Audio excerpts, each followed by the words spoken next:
So I'm here today to talk about the Wolverhampton Art Gallery collection, and as I'm talking, hopefully, there will be some images of the collection which are just going to roll through, so you get a sense of the breadth of the collection. It's by no means everything that we have, but some selected images.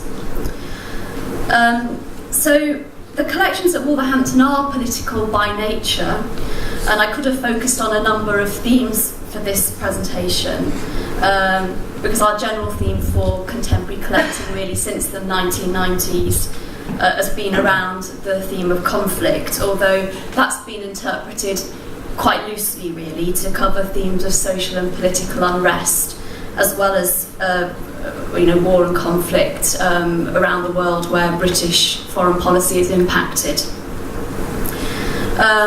However, as we're in Northern Ireland, for this short presentation, what I wanted to focus on specifically was the large collection of work that we have related to the Troubles. And I wanted to start by saying really that I do find this quite a difficult subject to speak about, especially here, because it's understandably a highly sensitive and emotive subject.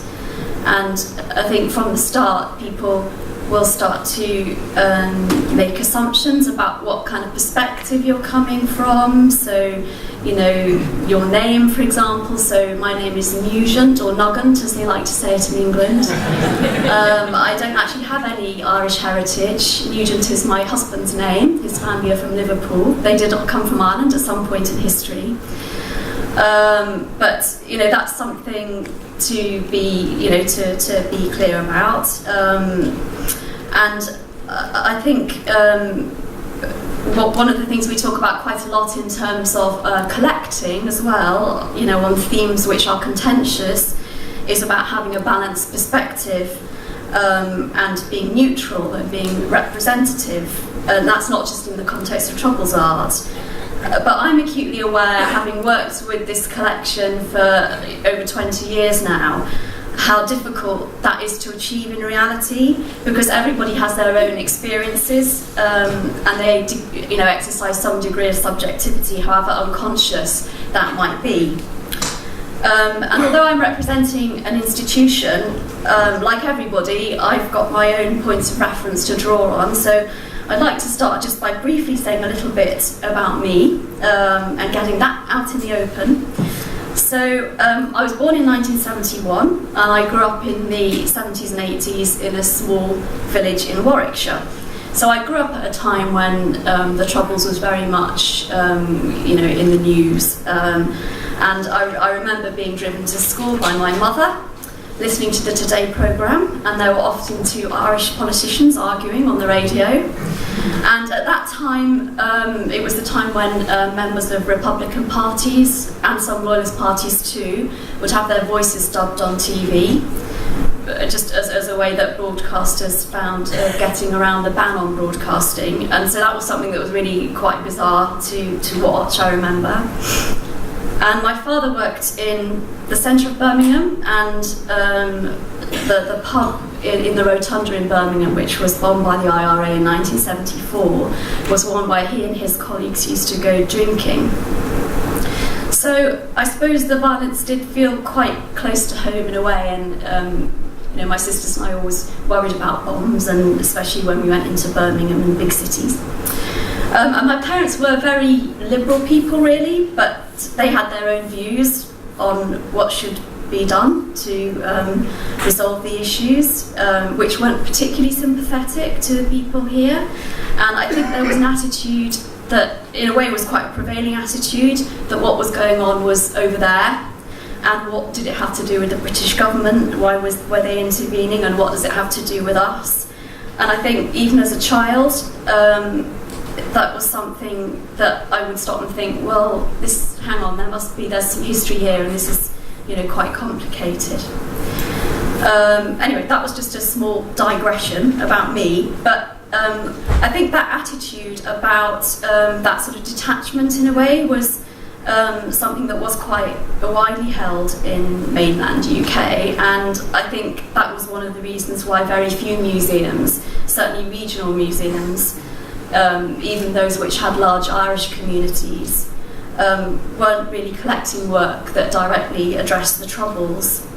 The Tate were collecting some work in the Imperial War Museum, but Wolverhampton really was the only regional collection that was acquiring that work, and we had really a very modest group of work that was related to the Troubles, but almost by default we became the largest collection in the regions to address that subject. So, as I was saying, in Wolverhampton, the collection of art related to the Troubles emerged from the political and social themes that were also prevalent in our pop collection, which is another collection that Wolverhampton is well known for, collected in the 1970s and 80s by a very forward-thinking, pioneering curator who wanted to collect the contemporary art of the day. And he was collecting work by artists like Joe Tilson, Richard Hamilton, whose work addressed themes like Vietnam and other sort of global issues. So subsequent curators then developed the collection drawing on themes of politics, society and conflict. So even before we started collecting in depth on the subject of the Troubles, there were smaller works in the collection by John Keane, for example, and Anthony Davies, which were about the Troubles, and you'll see those as we're going round, as you're looking at the slide presentation. And they happened to be in the collection really because they represented part of that story of political strife and social division which was playing out in the 1980s in Britain. And it wasn't just about the Troubles, it was about the demise of the steel industry and mining and Thatcher and etc.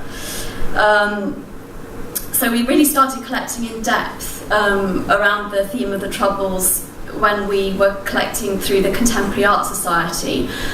They ran a scheme which supported regional museums to collect contemporary art, and the earliest works that we bought on the theme of the Troubles, the earliest sort of really significant works, were by Willie Doherty and Paul Graham. And in 1994, which was shortly before I started working at the gallery, I came in 1995, we held an exhibition called Ceasefire to mark the occasion of the first IRA ceasefire in August 1994. And that exhibition included 16 British and Irish artists who'd been addressing the theme of the Troubles in their work, and it was put together very hastily, literally in a few months. And I think it was really whilst researching that exhibition that it became clear that there were really only a handful of works relating to the Troubles that were in public collections, even after 25 years of conflict. So that was quite significant, really, and particularly the role that Wolverhampton had in building that. And then from 1999 to 2004, the gallery participated in a major collecting project with the Contemporary Art Society, and that was a lottery-funded scheme involving 15 regional galleries. Each gallery was encouraged to select a theme and a mentor who would support the collecting activity, and we worked with Angela Waite, who was the curator at the Imperial War Museum, who had a wealth of experience in collecting in the area of conflict, and she had already collected work in quite a discreet and sensitive way relating to the Troubles, mostly works on paper. So she was able to provide sound advice to us. And during this period we acquired works by Siobhan Hapaska, Claudio Hills, Terry Atkinson, John Kindness and others. And when the gallery reopened, we had a large capital development, and we reopened in 2007 with a gallery extension. We had a gallery devoted to showing the collection of work about Northern Ireland, and we also produced a book which featured all of the works acquired to date, and interviews with artists and curators, as well as a learning pack. And then another major development phase of the collection came in 2009 to 12, when we were awarded funding from the HLF through Collecting Cultures, and we worked with the Herbert Coventry, and the theme of the collecting project was peace and reconciliation. And the Herbert Coventry had quite a broad remit within that they were collecting, whereas we focused specifically on developing our collection of the Troubles art. And during that time, we really tried to look at the gaps in the collection, and particularly looking at Irish artists from both sides of the border. So we were working with galleries in Belfast and in Dublin. And we found that there was a lot of work still in artist studios that had been created often at the height of the conflict, but hadn't been shown or sold at the time for fairly obvious reasons. And there was also works that had a particular history of how they'd been exhibited and the reactions at the time of showing that work. So there was a particular piece by Conrad Atkinson, for example, that had been shown in an exhibition at the Ulster Museum, which had a certain history behind it. There was also work we acquired by Rita Duffy, Brian Maguire, Lockie Morris, Victor Sloan, Anthony Hawhey and Andre Stitt. And that went a long way to try and create a collection that was more broad and representative. And it was also at that time that we started to cement partnerships with other organisations based in Northern Ireland. And they were organisations who we'd been in touch with, particularly in the lead up to our own gallery opening, focusing on the Troubles art collection. We visited numerous times and made links with galleries and artist studios and museums and archives, particularly in Belfast. And that included working with organisations like Linen Hall Library, Belfast Exposed, Queen Street Studios, artist-led Catalyst Arts, Golden Thread Gallery, Ormo Bards Gallery. And also at that time the Ulster Museum had completed a capital project, and they were just thinking about how best to represent the Troubles in their own displays. So we spoke to them about our experiences, and that was the beginning of an ongoing partnership with them. And then finally, to sort of bring things more up to date, in 2011-12 we started discussing a partnership with the Ulster Museum and the Imperial War Museum to create a touring exhibition of our joint collections. The Ulster Museum had just acquired the Northern Irish Arts Council collection, which had really added to their own holdings of work that had been created at the time of the Troubles. And that enabled us to draw on an excellent range of works. And ultimately the Imperial War Museum, who were going to be a tour partner, weren't for various reasons. They had a big building project going on at the time, but they were a really key lender to that exhibition. And that exhibition opened in 2013 at the Ulster Museum, and then it toured to Wolverhampton in 2014, and it literally took up most of our ground floor galleries. And that exhibition also created an opportunity to record and preserve oral histories from the artists, and a public programme of screenings and talks accompanied by showings both in Wolverhampton and Belfast. So the collection over the years has provided many opportunities to engage with audiences with the theme of the Troubles and the wider issues around social and political divisions. We've held talks, music events and screenings. We have built themes, learning themes and packages which we use to work with schools and institutes of higher education. We've also been invited to participate in conferences like this one.